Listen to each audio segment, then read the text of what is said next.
So Ultraman Tiga is actually one of the first shows that I actually saw that was tokusatsu related. Well, kind of. You see, I watched the 4Kids version. A woman. She looks like my yoga instructor. So originally I was gonna make a comparison between the two, but after I watched the original, it was like comparing apples to moldy grapes. The English dub isn't really that good. Not to mention the intro for the OG show is way better than the 4Kids one. I still kind of like the 4Kids one, but the OG intro is just way better. So without further ado, let's just get right into the review of the OG Tiga series. The story. So one day, a meteor falls from space and lands on Earth, and lands nearby TPC, also known as the Peace on Earth Coalition.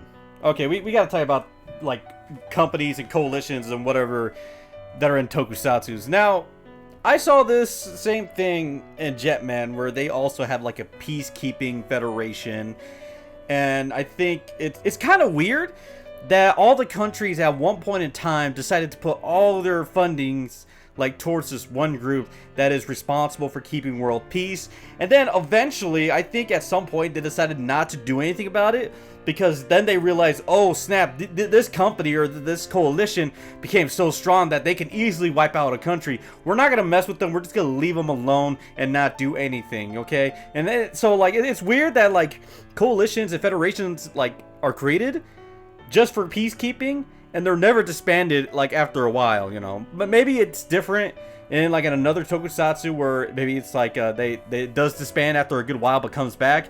But I don't know. It just seems kind of weird that these peacekeeping coalitions or federations are always made and they're like never disbanded after a good while. So one group heads out to recover the meteorite, and another group is heading out to Mongolia to check on some earthquakes, which, lo and behold, it's not an earthquake, but a giant monster. Both of the pilots are surprised to see a giant monster, but they don't know what to do in this situation. So they decide to hit it with a smoke screen, causing the monster to run away. Back at base, they opened up the meteor and found a weird metal device hidden within. Then all of a sudden, the device projected a hologram which told the members of Guts that two monsters will wake up and cause catastrophes all around the world, and the only one to stop them is Ultraman Tiga. So they set out to find Ultraman, but all of a sudden the second monster wakes up. So they really have to hurry up and find Ultraman Tiga. So where is he hiding? In Japan, duh. So after they find Ultraman in a non-conspicuous pyramid out in the middle of nowhere. How did nobody see this? Seriously, that thing's not even like small. It's like super huge. So they go inside and try to wake up one of the Ultraman. However, the two monsters from before attack the pyramid and destroy 2 out of the 3 Ultramen. However, Daigo, not wanting the last Ultraman to be destroyed, tries to fight the monsters. However, he gets shot down in the process. However, before he meets his end, his soul goes into the last Ultraman, thus creating Ultraman Tiga. And as the new Ultraman, he swiftly defeats one monster, causing it to run away, and quickly takes out the other. Thus enter a new era of Ultraman, aka another Ultraman series that's basically Monster of the Week. And I know this is just a review of the first episode, but I honestly want to go over some other things that I like about the show.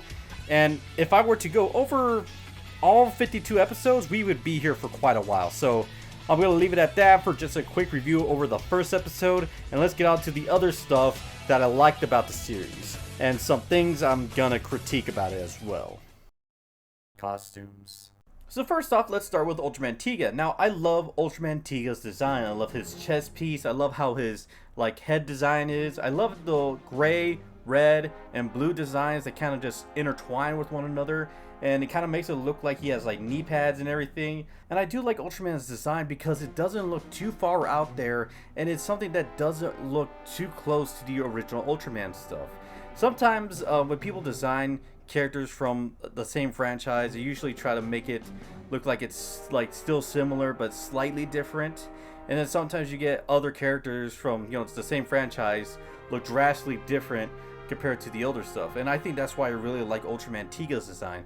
It's not too drastic, and it's not too similar to the older stuff either. Now let's talk about the human costumes. Now I really love the costumes that the members of Guts have. I've actually looked to see if I can actually find a leather jacket like theirs, because I really love their design. And I do really fuck with the white and red as well as the patterns on their jackets. It's just, it just looks so good. And then if you add their helmets with the design, it just reminds me something out of a Gundam series.